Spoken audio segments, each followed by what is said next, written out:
Nusoquém é o paraíso do povo Sateré Maué. Na mitologia Maué, uma mulher chamada Oyama-Wasabi teria originado toda a humanidade, vivendo numa dimensão encantada, pré-humana. Um dia, Oyama-Wasabi engravidou sem a permissão dos irmãos e foi expulsa do seu reino. Seu filho, então, teve que ser criado longe daquela terra sagrada. Quando o menino já estava crescido, Oyama-Wasabi o levou para comer castanhas no Nusoquém, que ela mesma tinha plantado muitos anos antes. Ele ficou encantado com os frutos e acabou voltando lá escondido da mãe para comer mais.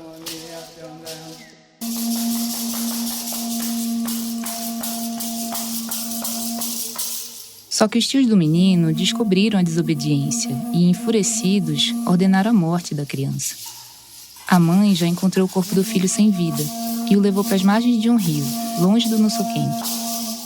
Lá, ela plantou seu olho esquerdo. O olho direito ela decidiu plantar em terra preta de índio. E foi desse olho semente que nasceu o Guaraná, com seus frutos de miolo negro, como os olhos daquela alma pura e boa que a terra sagrada tinha perdido. E a mãe profetizou: Tu, meu filho, serás a maior bênção da natureza.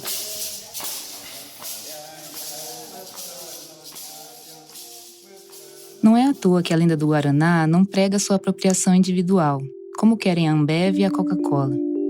Na cultura dos povos indígenas e comunidades tradicionais, tudo é no coletivo. O problema é que o homem branco preferiu se manter longe desses ensinamentos, com as corporações transformando o Guaraná em ultraprocessados que rendem bilhões de reais, tanto em lucro direto quanto em isenção de impostos, conquistada à base de muito lobby.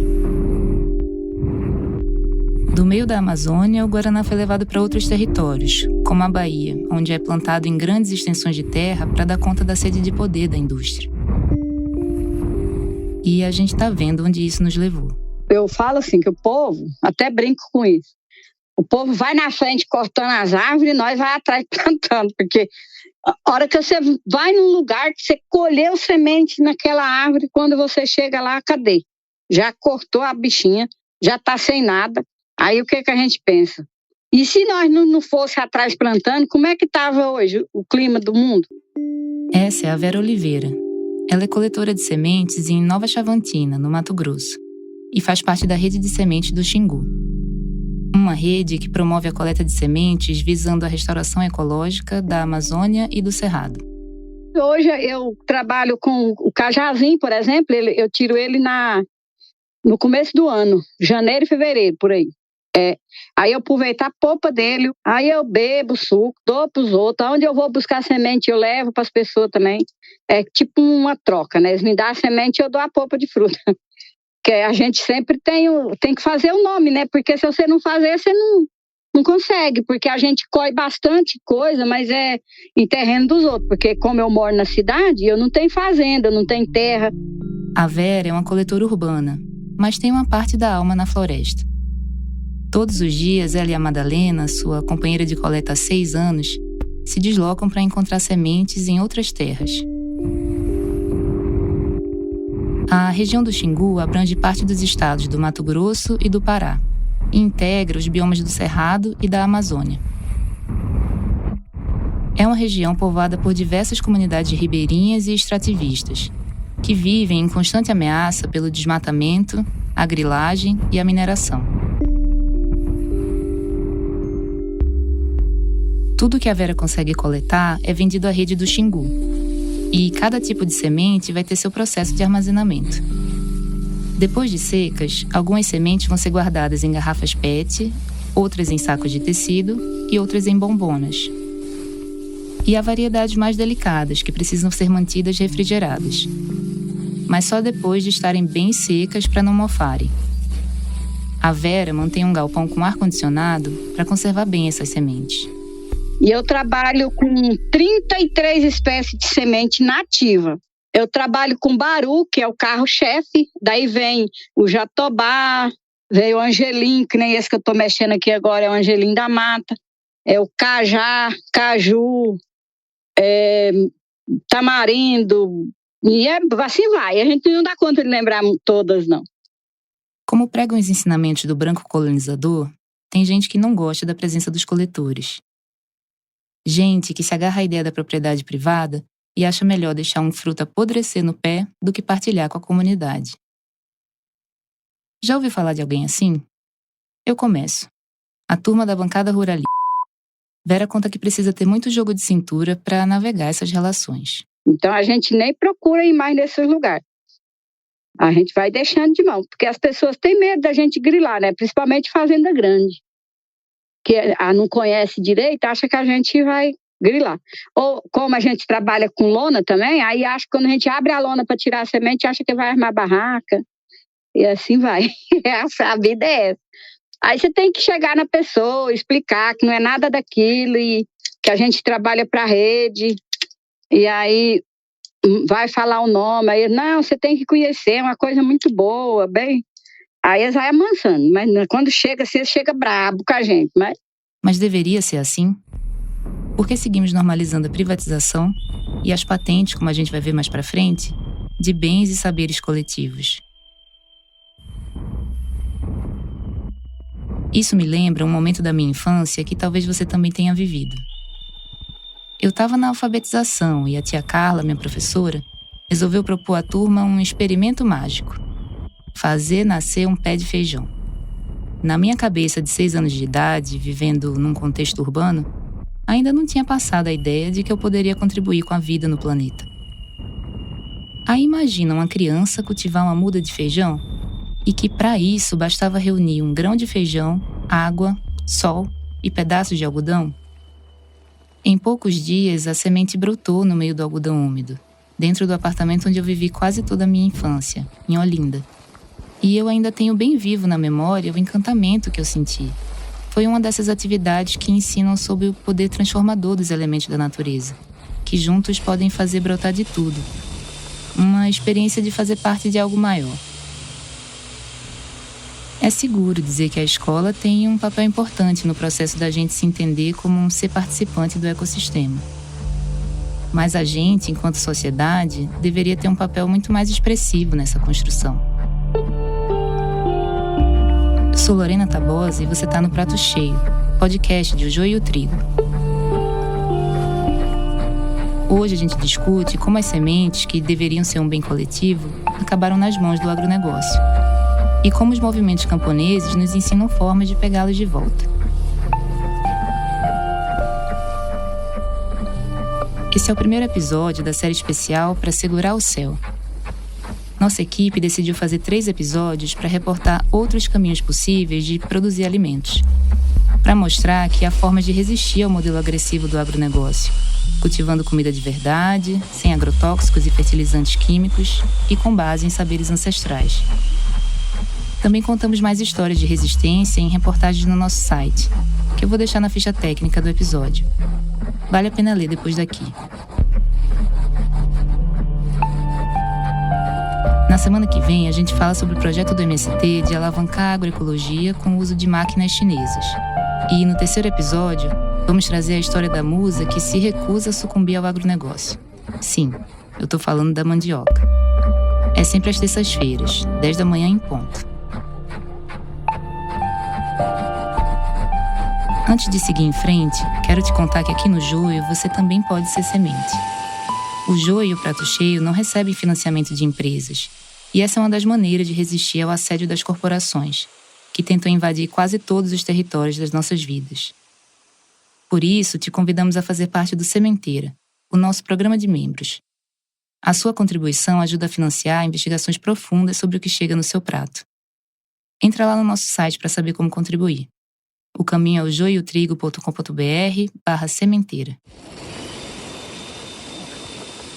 Quando eu penso em semente, para mim, é minha vida.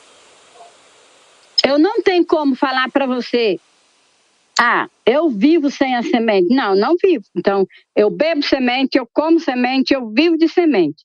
Eu ando de semente, então eu sou movida a semente. Tudo que eu tenho, tudo que eu faço é do dinheiro que eu tiro das sementes. O que eu tenho hoje foi tirada de semente, porque quando eu trabalhava de doméstica, eu não tinha nada.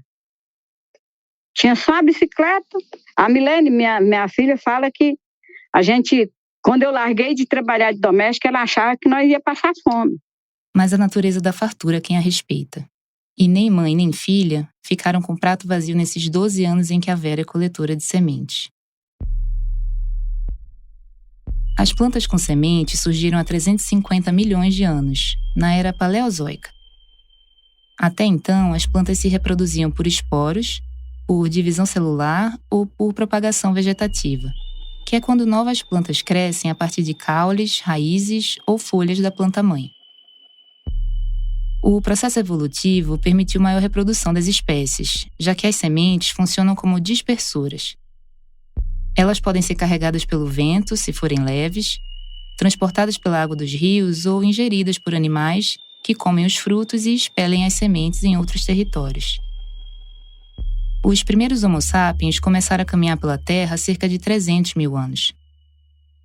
Não precisa de muita matemática para ver que somos um grão de areia na escala evolutiva, né?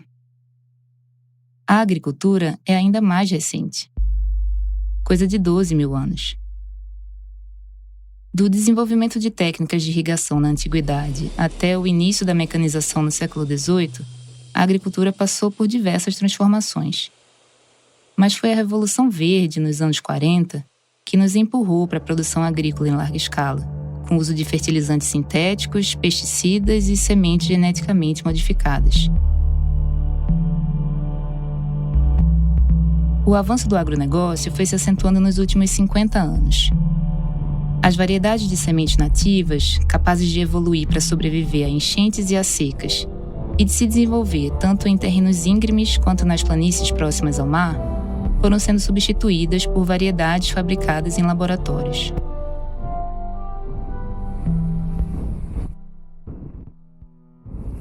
Vandana Shiva é uma filósofa e ativista ambiental. Ela pesquisa sobre o poder das indústrias de sementes há muitos anos, em especial sobre a atuação delas no seu país, a Índia. Lá em 99, Vandana publicou o livro Stolen Harvest, que podemos traduzir como A Colheita Roubada, no qual ela discute o que chama de sequestro do fornecimento global de alimentos. As sequestradoras têm nome: Bayer, Syngenta, BASF, Corteva. Juntas, elas controlam 56% do mercado global de sementes. A Bayer sozinha responde por 23% dele e 61% do mercado de pesticidas. Esses dados são de um relatório publicado em junho de 2025 pelo coletivo ETC Group e pela Grain, uma organização que apoia pequenos agricultores e movimentos sociais. Mas veja que coincidência, né? Uma mesma empresa fabricando sementes e pesticidas? Guarda essa informação. No livro, Vandana explica que a indústria desenvolveu 3 processos para estabelecer um monopólio sobre as sementes: concentração econômica, patentes de propriedade intelectual e engenharia genética. Em um artigo de 2016, ela falou sobre o perigo das patentes de sementes. Patentes de semente são injustas e injustificáveis. Uma patente ou qualquer direito de propriedade intelectual é um monopólio garantido pela sociedade em troca de benefícios. Mas a sociedade não se beneficia de sementes tóxicas e não renováveis. Estamos perdendo biodiversidade e diversidade cultural. Estamos perdendo nutrição, sabor e qualidade em nossos alimentos. Sobretudo, estamos perdendo nossa liberdade fundamental de decidir quais sementes plantaremos, como iremos cultivar nosso alimento e o que iremos comer. A apropriação industrial de sementes gera perda de biodiversidade e gera também perda de autonomia dos agricultores. Então, uma cultivar, de fato, ela tem que ser distinguível, homogênea e estável na comercial. Cultivar é qualquer variedade de semente desenvolvida por melhoramento genético e cadastrada no Serviço Nacional de Proteção de Cultivares, que garante o direito de propriedade intelectual, impedindo a produção e a comercialização não autorizada por terceiros. E quem está falando é a Nayara Bittencourt. Ela é advogada e doutora em Direitos Humanos e Democracia pela Universidade Federal do Paraná. Isso significa que você sempre vai ter que adquirir do mercado essa semente, né, para que ela mantenha aquelas características. Inclusive, um produtor rural, ele é proibido de multiplicar essa semente e botar no mercado, né? Ele é só permitido multiplicar para uso próprio, mas não para comercialização. Então, de fato, toda vez que ele for começar um novo plantio, ele vai ter que comprar nova semente de um produtor de sementes. Essa é a diferença especial das cultivares, né, comerciais. Agora, a crioula, ela tem uma potencialidade de reprodutibilidade, de reprodução daquela semente. Então, de fato, o agricultor não necessariamente vai precisar adquirir aquela semente novamente daquele produtor de sementes. Ele vai conseguir multiplicar aquela semente. A propriedade intelectual e a engenharia genética não foram estabelecidas por acaso.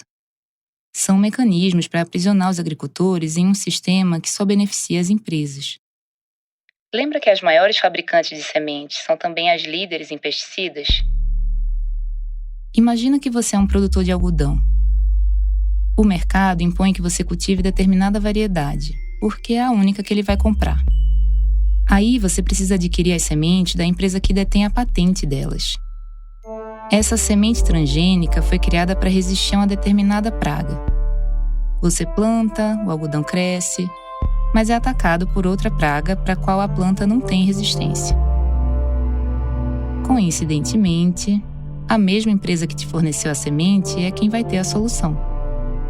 Um pesticida para essa praga que está acabando com a sua lavoura. Se você tivesse plantado uma semente de algodão crioula, adaptada ao território, talvez não precisasse lutar contra essa praga. Mas a quem interessa a sua independência, agricultor? O caso do milho é muito emblemático para a gente pensar sobre dependência agrícola e também sobre contaminação genética. A gente desbrava esse milharal no próximo bloco. O joio e o prato cheio são mantidos com o apoio de organizações da sociedade que atuam na promoção da alimentação adequada e saudável. Essa série integra um projeto apoiado pela Fundação Ford. A CT Promoção da Saúde, Pórticos, Alck Foundation, Instituto Ibirapitanga e Fundação Heinrich Böll também são apoiadores regulares dos nossos projetos. Você já deve me conhecer, né? Sou sua parceira de longa data. Tô no Brasil desde as primeiras plantações de milho. São anos e anos de experiência. Hoje, tranquilamente posso dizer, faço parte da história do agronegócio brasileiro. Eu sou a Sementes Agroceres, uma marca que tem híbridos e tecnologias para diferentes situações. Já vivi o salto de eficácia com o VT Pro 3 e agora o que era bom ficou ainda melhor com o lançamento do VT Pro 4, que amplia e combina as mais eficazes formas de proteção do milho, da raiz até a parte aérea. Uau! Alguém mais se sentiu tentado a comprar umas sementes da Bayer e fazer um milharal transgênico para exportação? Também pode vender para Cargill produzir xarope de glucose de milho, que vai adoçar um bom naco de ultraprocessados. De acordo com a FAO, das centenas de milhares de espécies de plantas conhecidas, cerca de 120 são cultivadas para alimentação humana. Mas apenas 9 dessas culturas representam mais de 75% do consumo de plantas. E dessas, apenas 3, trigo, arroz e milho, respondem por mais de 50% das culturas agrícolas do mundo. Ou seja, a forma como produzimos alimentos hoje, com monocultivos em grandes extensões de terra, corrói a diversidade alimentar. Vamos tomar o milho como exemplo, aproveitando essa propaganda inspiradora das sementes Agroceres. A Agroceres já foi a maior empresa de semente de milho do Brasil. Ela desenvolveu o primeiro milho híbrido comercial do país, na esteira de empresas que estavam revolucionando o cultivo de milho nos Estados Unidos. Isso foi no meio do século passado.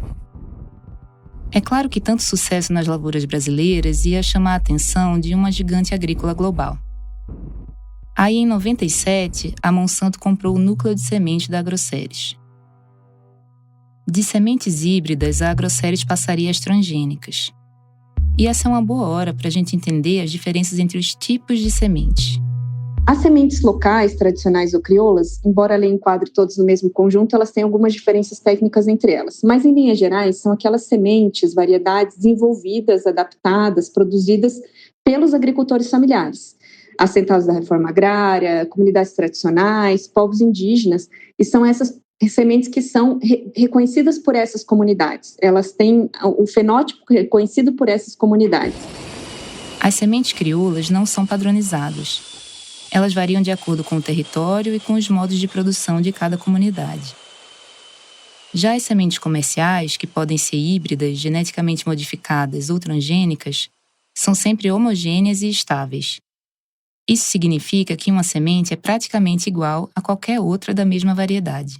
Uma semente híbrida, ela é resultado de um ou mais cruzamentos, de plantas mães sobre condições sempre controladas, ambientes controláveis, e elas vão tentar produzir uma semente filha, digamos assim, com uma melhor qualidade ou uma qualidade que aquele pesquisador vai direcionar a partir da pesquisa humana. Então, a primeira geração, ela tem uma qualidade ideal, às vezes de produtividade, só que quando a gente passa para gerações subsequentes daqueles cruzamentos, ela já não tem a mesma qualidade que as filhas, e boa parte são estéreis, Então, eu sempre vou ter que adquirir essa semente no mercado, porque eu não consigo replantar essa mesma semente, porque ela não vai ter a mesma qualidade daquela que eu adquiri no mercado. A padronização leva à dependência da compra de sementes, o que faz parte do aprisionamento do agricultor pelas corporações. Já um OGM, um organismo geneticamente modificado, que a gente está falando de plantas geneticamente modificadas, ela tem um DNA modificado por alguma técnica de engenharia genética. Já a semente transgênica, ela necessariamente tem inserção de um gene de um outro ser alheio àquela variedade. Então, por exemplo, no caso da maior parte das sementes transgênicas hoje que nós temos aprovadas no Brasil, elas têm ou a inserção de uma bactéria inseticida, ou elas têm alguma modificação para resistir ou tolerar algum agrotóxico dentro delas, mas elas necessariamente, os transgênicos, envolvem a adição de um gene de um organismo alheio. É bom lembrar que nos anos 90 ainda não tinha uma lei brasileira para tratar dos transgênicos. Essa lei só saiu em 2005, durante o primeiro mandato de Lula. Mas a Monsanto não esperou. Introduziu sementes transgênicas no Brasil de forma ilegal. Uma delas era a semente de milho transgênico BT. O material genético desse milho foi modificado para inserir uma bactéria que faz com que a planta produza uma proteína. E essa proteína é capaz de atingir o aparelho digestivo das lagartas e matá-las. Assim, a planta teria a capacidade de resistir a essa praga. Os agricultores foram seduzidos por essa promessa e empurrados ao cultivo de milho transgênico. Dezenas de variedades de milho crioulo desapareceram.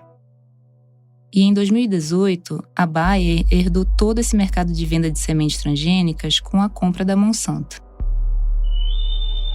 Na 6ª temporada do Prato Cheio, a gente falou sobre a virada do milho para commodity no episódio Quem Levou o Milho para a Bolsa de Valores. Depois daqui, vale voltar lá para entender mais sobre como o mercado financeiro domina o que plantamos e o que comemos. No doutorado, a Nayara estudou essa transformação do milho em mercadoria, especialmente do ponto de vista jurídico. Na tese, ela mostra que quase todo o milho transgênico do mundo é controlado por 3 corporações: a Syngenta, a Corteva e a Bayer. Mas espera aí que tem mais uma camada nessa dominação de mercado. O que acontece é que até a semente modificada em laboratório precisou brotar em algum lugar antes. Essas empresas se apropriaram de sementes cultivadas por agricultores por gerações, alteraram o genoma delas e empurraram goela abaixo a produção de híbridos e transgênicos. E isso se chama biopirataria. Todas essas mudanças, essas modificações, elas vão ocorrerem a partir de biopirataria. Porque de alguma forma se conseguiu aquele material genético de algum lugar provavelmente de uma comunidade de agricultores, né? Todas as sementes têm origem numa função coletiva. Elas eram, de algum jeito, elas nasceram como bem comum, né? De uso do povo. Depois que elas foram sendo apropriadas. Tá, vamos entender um pouco da legislação brasileira de semente. A primeira lei que a gente teve foi na década de 60, que tornou obrigatória a fiscalização do comércio de mudas e sementes. Em 97, o mesmo ano em que a Monsanto foi às compras, a coisa piorou. Foram instituídos direitos de propriedade intelectual, com prazos de 15 a 18 anos de proteção do direito. Também foi criada a figura do obtentor, que é a pessoa que tem o direito exclusivo à multiplicação e à comercialização da variedade que passou por melhoramento genético, também chamada de cultivar. A legislação prevê exceções para o uso próprio dos agricultores. Ou seja, você até pode reproduzir uma semente que não registrou como sua, mas não pode comercializar. A Lei de Sementes mais recente é de 2003. Ela criou o RENASEM, o Registro Nacional de Sementes e Mudas, e é a primeira lei que reconhece a existência das sementes crioulas, mas dispensa elas de registro e controle formal. Se por um lado isso libera o agricultor da burocracia, por outro deixa ele desprotegido diante do mercado. Um exemplo desse desamparo está na Lei da Biodiversidade, de 2015, que exclui a necessidade de pedir consentimento para o uso agrícola de sementes crioulas. Qualquer semente de uso agrícola não é necessário. Você precisa pedir, por exemplo, um fármaco, um cosmético, mas se você for usar para agricultura, você é excluído do pedido de consentimento. Então, aquela comunidade nunca passa a ser detentora, sabe, daquele conhecimento, daquele material genético. Então tá tudo perdido num mar de conhecimento roubado e lobistas atuando no Congresso para encher os bolsos das corporações? Felizmente não. O Eusébio Cavalcante já viu muito milho crioulo crescer. Ele é presidente do Sindicato de Trabalhadores Rurais da cidade de Remígio, na Paraíba, e faz parte da coordenação da Comissão de Semente do Polo da Borborema, no semiárido paraibano. O milho transgênico, ele não é um milho natural. Ele foi um milho modificado no laboratório. O milho só pode ter os genes do outro milho, mas no laboratório ele pode ter os genes de uma bactéria, ele pode ter os genes de uma outra planta diferente, de acordo com os interesses da empresa que quer vender a sua mercadoria milho, né? Então esse milho, quando ele poliniza com o milho crioulo, nosso milho fica contaminado com os genes que foi feito lá no laboratório. Aí quando se mistura, nosso milho não tem mais volta, porque nós no olho não conseguimos identificar qual é o milho, qual é o grão que foi contaminado. Nós não sabemos qual foi o cabelo da boneca que o pólen bateu. Então, todos ficam condenados. Quem já viu uma espiga de milho ainda na casca vai lembrar do cabelo da boneca, que cresce na extremidade da espiga. Cada cabelo que é fertilizado pelo pólen de outro pé de milho vai formar um grão na espiga. A Borborema é um desses lugares que acendem uma fogueira junina de esperança. É uma região de Planalto que se estende por 4 estados do Nordeste: Rio Grande do Norte, Paraíba, Pernambuco e Alagoas. A luta pela preservação de sementes do polo da Borborema vem desde os anos 80, mas a resiliência do povo é desde sempre. Os agricultores queriam garantir seu direito à terra e também recuperar sua autonomia para poder escolher as sementes crioulas que iriam plantar. Ou melhor, as sementes da paixão. Que o governo tinha uma política de semente com uma semente erosiva, que é a semente desconhecida de uma empresa desconhecida dos agricultores. Não era adaptada às nossas condições, que a gente não irriga, a gente tem a chuva, então era semente de irrigação. Porém, o governo gastava toneladas de dinheiro para comprar essa semente e distribuir. Então, o Dodô disse, não, essa semente do governo eu não quero lá em casa, porque eu guardo minha semente e tenho um amor por ela. E foi aí que nasceu a semente da paixão.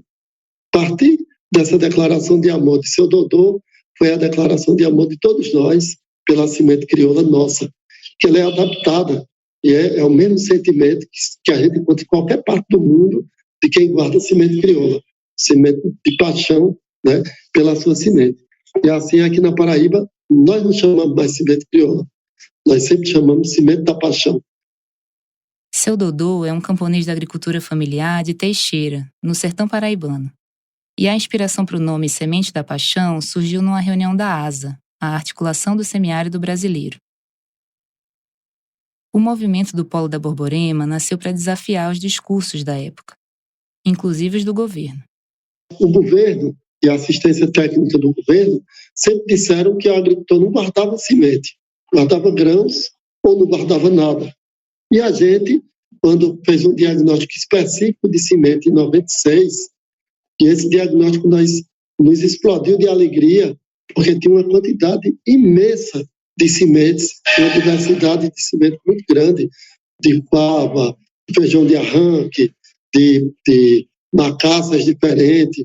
As pessoas tinham sementes que eram guardadas há muito tempo pela própria família, mas não era uma semente comercial, mas a família não abandonava, tinha uma relíquia ali, um apreço pelas pessoas do passado que entregaram essa semente com algum presente de mudança de vida de jovem para adulto, né? Que muitas pessoas iam casar, ganhavam semente, pronto, essa daqui está ganhando para você multiplicar e cuidar da sua família. Uma cultura em que a semente, além de ser viva, também representa a vida. Simboliza diferentes fases e ciclos que cada pessoa passa. E é literalmente um presente vivo para gerações futuras. Só que o milho transgênico tinha se alastrado pela Borborema. E na falta do poder público, os agricultores precisaram se unir para expulsar esse invasor. Uma das lacunas deixadas pelo poder público está numa resolução normativa de 2021 da Comissão Técnica Nacional de Biossegurança, a CTN-Bio. O documento estabelece um isolamento espacial de, no mínimo, 200 metros entre uma área de cultivo de milho crioulo e outra de transgênico. Mas quem está no campo sabe que a contaminação já acontece em distâncias bem maiores do que isso. Nós sabemos que com 1.500 metros se contamina, porque o polo é muito fininho e o vento bate e carrega ele para longe, né? As empresas conseguiram, na lei, que não se plantasse milho ao redor dela de 1 quilômetro. A lei fala que não pode plantar milho perto dessas empresas por 1 quilômetro. Mas o milho dela pode ser plantado pelo vizinho. Porque ela está vendendo, é uma mercadoria, tem que vender. Terra de Direito já entrou na justiça, nós fomos também para a audiência, pressionamos, mas a justiça nem entende o que danado é isso, né?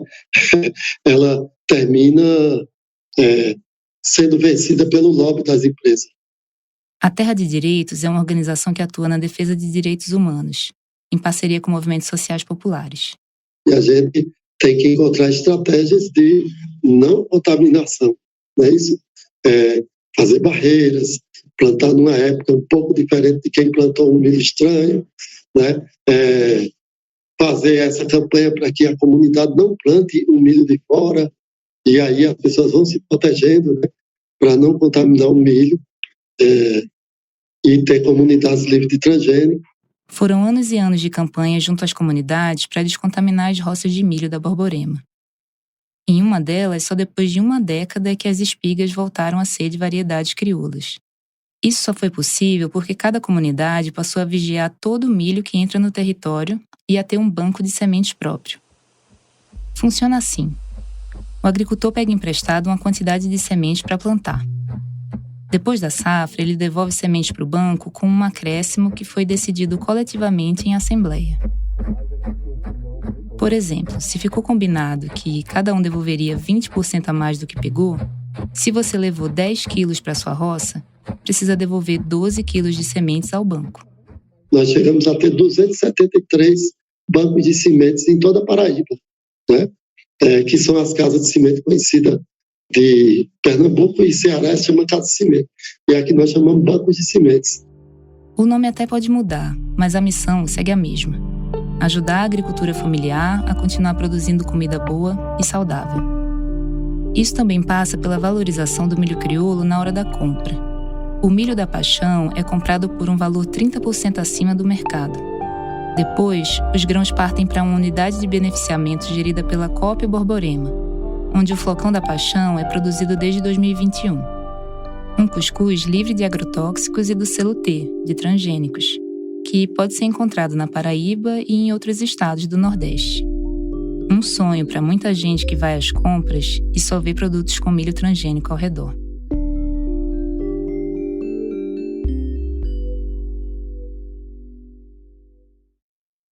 Aqui no Joio, nós investigamos como as gigantes da indústria da carne são impulsionadas pelo mercado financeiro, mesmo comprando gado de quem passa boiada na legislação ambiental. Você já ouviu falar na Minerva Foods? Publicamos uma reportagem que detalha como a empresa investe na destruição de áreas protegidas na Amazônia. E também reparamos que a Minerva está investindo no mercado global de créditos de carbono. O frigorífico virou parceiro de uma indústria que deveria acabar em breve, a de combustíveis fósseis. É só buscar por Minerva no nosso site para ler todas as reportagens. Corre lá!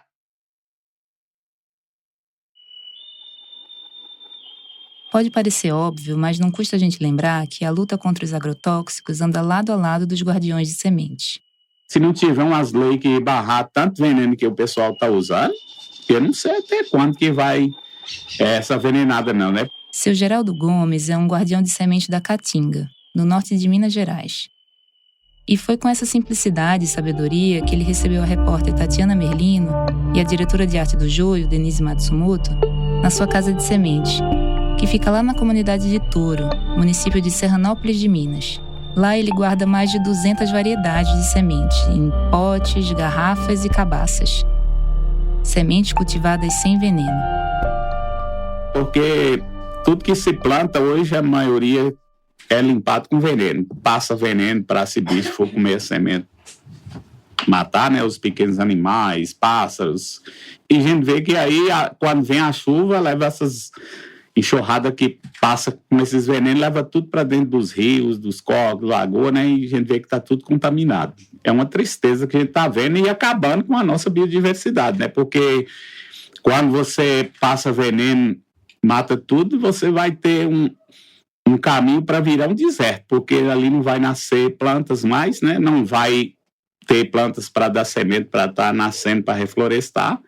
Então, a destruição do veneno hoje é um problema muito sério que eu vejo que é a pior coisa que está acontecendo, é o veneno. A casa de semente guarda diferentes espécies de melancia, abóbora, uma grande variedade de milho, algodão, maxixe, mais de 70 tipos de feijão. De semente de alimentos a espécies medicinais, nada fica de fora do banco comunitário. Tem sementes aqui que a gente tem alguns que já tem mais de 100 anos que é plantada, né? Então, a gente tem essa semente para estar mostrando para as pessoas a importância que teve e que ela poderá ter para as futuras gerações, né? Que a gente vê que hoje a tendência é quase que já está assumindo a maioria dessas espécies de semente, né? Seja nativa, seja plantada, né? A gente vê que está assumindo mesmo. Desde que ele fez a primeira roça, seu Geraldo aprendeu com o pai e o avô que precisava guardar um pouco do que produzia. Porque se consumir tudo, fica sem nada para plantar depois. E aí teria que comprar de algum lugar. Mas e se não tivesse dinheiro para comprar? Ou não encontrasse a variedade que queria plantar?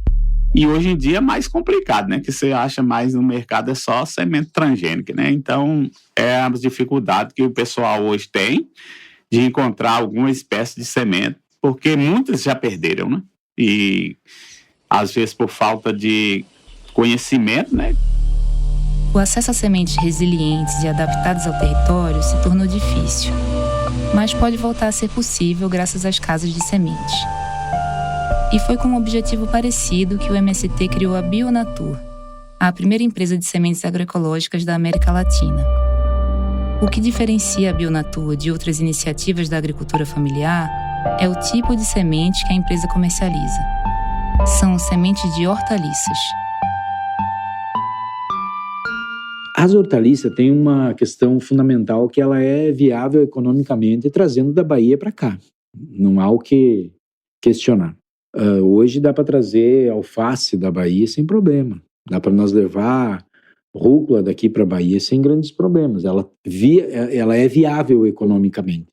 Esse é o Alcemar Inhaia, presidente da Conaterra, a cooperativa que faz a gestão da Bionatur. A empresa já é detentora de 30 variedades de sementes de hortaliça padronizadas, numa tentativa de estabelecer uma luta dentro do sistema, e que tem feito a diferença na vida de assentados da reforma agrária desde 97, quando a Bionatur foi criada. Mas o nosso domínio é domínio público. Então, você pode comprar, multiplicar e... Formalmente, nós temos esse domínio. Nos dá... Não vou chamar de propriedade, né? Porque elas não são nossas. Elas foram desenvolvidas, mas nós podemos utilizar aquela variedade para multiplicar, comercializar e tal. Não temos problema. Que ninguém vai vir aqui dizer, não, isso aqui é meu, isso aqui é da empresa tal. É nosso. A Companhia Nacional de Abastecimento, a CONAB, já comprou semente da Bionatur para disponibilizar no PAA Semente, que é um programa do governo federal para aquisição de sementes e mudas produzidas pela agricultura familiar para distribuir para outros agricultores. Esse é um dos caminhos possíveis no combate à dominação do agronegócio, que ainda é a principal fonte de semente de hortaliça no país. Isso pensando no mercado formal, como lembra Nayara. Hoje, a gente tem uma restrição na lei de sementes e mudas que, para você vender sementes no mercado formal, numa casa agropecuária, para um consumidor urbano, enfim, no mercado formal, pessoas que você não tem identificação de quem que é esse público, o público em geral, você tem que ter inscrição no Registro Nacional de Sementes e Mudas, no Registro Nacional de Cultivares. E isso exige que tenha uma série de medidas que a empresa, a associação, cooperativa tome, que são bem complexas. Então, tudo isso tem uma norma, assim, toda uma série de normas e de padrões que a Bionatur consegue atingir. Assim, ela é autorizada a vender no mercado formal para nós, para o público em geral, inclusive para outras organizações. Atualmente, a Bionatur produz cerca de 4 toneladas de semente por ano, que vende assentados e acampados do MST em 6 estados: Rio Grande do Sul, São Paulo, Minas Gerais, Bahia, Rio Grande do Norte e Ceará. Mas a distribuição das sementes é nacional. Em 2005, é criada a Conaterra, com essa tarefa, com essa missão aí, que é nacionalizar essa proposta que antes era local. Muito em função do enfrentamento aí que tinha com relação aos transgênicos, né? E tinha a campanha Sementes, Patrimônio dos Povos, a Serviço da Humanidade, que também foi um slogan, inclusive, da Bionatur por um longo tempo, né? A Conaterra se prepara para abrir uma segunda unidade de beneficiamento, dessa vez na Bahia. Por enquanto, as operações estão centralizadas na unidade de Candiota, no Rio Grande do Sul. Isso deve ajudar a integrar cada vez mais agricultores do Nordeste, Norte e Centro-Oeste. E, quem sabe, fortalecer cooperativas e comunidades que já produzem sementes para os seus próprios bancos comunitários. Quem produz sementes pensando em alimento quer que as sementes de hoje sejam plantadas amanhã. E o solo é a chave que conecta a preservação de sementes à resistência cultural e produtiva. Nesse ponto, duvido que tenha um agricultor que vá discordar. Agricultor, tá? Camponês. Não estamos falando daqueles que ganham dinheiro com a terra sem botar as mãos na terra. Não criamos banco de semente. A gente fala, criamos rede de sementes. Né? E todas nós somos responsáveis pelo cuidado e conservação das sementes. Se uma não tem, a outra tem, assim a gente vai fazendo rodízio e fazendo com que as sementes rodem, sabe? Tanto as sementes, quanto as mudas, quanto as ramas. A ideia é que essas sementes, elas rodem no território e ela mantenha a sua originalidade do território, né?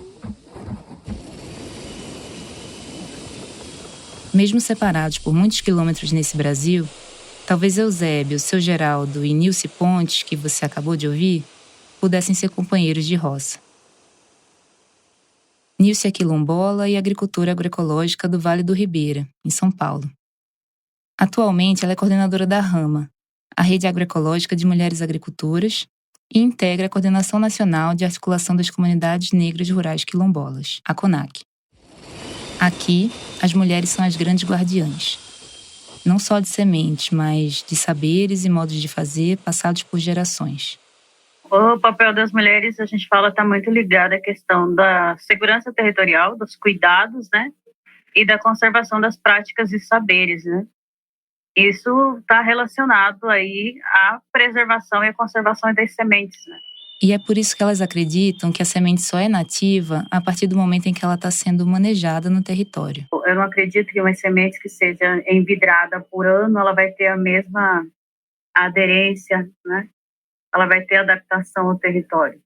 Todos sabem, né, que a semente, se ela está num território, ela migra de um território para o outro, ela também perde consistência, né? Ela precisa se adaptar a outro tipo de solo. Então, nada melhor do que estar fazendo o tempo todo experiência, né? Tá mantendo a semente no solo, tá armazenando as melhores, assim, retomando de novo para o solo e ter espaço, né, para a reprodução dessas sementes. Não tem como você conservar sementes sem território. A semente, como a gente, precisa construir resiliência. Precisa resistir às mudanças no entorno, que sempre virão com maior ou menor intensidade. Mas precisa de espaço para crescer, de acesso à terra, de regularização fundiária, de liberdade para se afastar das amarras da propriedade. Os guardiões que a gente conheceu plantam muitas coisas, e nem tudo é alimento, pelo menos não de pronto. É preciso plantar ideias, conhecimento, tradição e festejar as conquistas coletivas. Sementes também, elas representam a vida. Não adianta ter uma semente que não germine.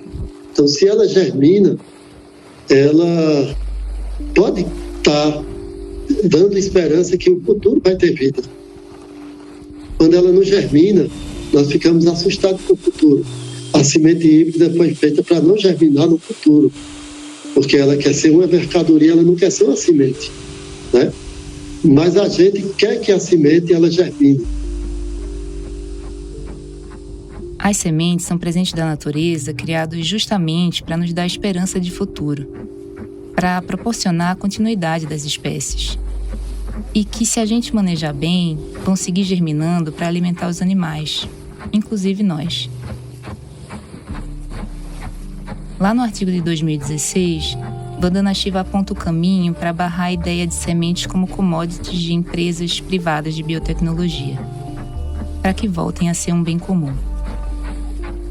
Se elas não forem protegidas e colocadas novamente nas mãos de nossos agricultores, corremos o risco de perdê-las para sempre.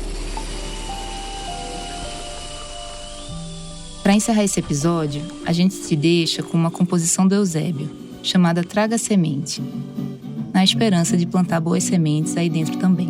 Mas também guarde em casa e garanta seu roçado, um tanto de cada coisa do que pode ser cuidado. A semente preservada que garante o futuro, se não for envenenada, tem comer limpo e seguro. A pesquisa desse episódio foi feita por mim, Lorena Tabosa, pela Flávia Schiocket, pela Patrícia Cornios e pela Tatiana Merlino. Eu também sou responsável pelo roteiro e pela produção executiva do Prato Cheio. A equipe é formada ainda pelo João Pérez e pela Maíra Matias. O Vitor Oliveira é responsável pela trilha sonora e edição de som. A divulgação fica a cargo de Juliana Mastrascusa e Brenda Vidal. A equipe de artes é formada por Denise Matsumoto, Clara Borges e João Ambrosio. A newsletter do Prato Cheio é montada pela Patrícia Cornios. Esse episódio foi gravado no estúdio 0DB, em Brasília. Viva a semente da paixão!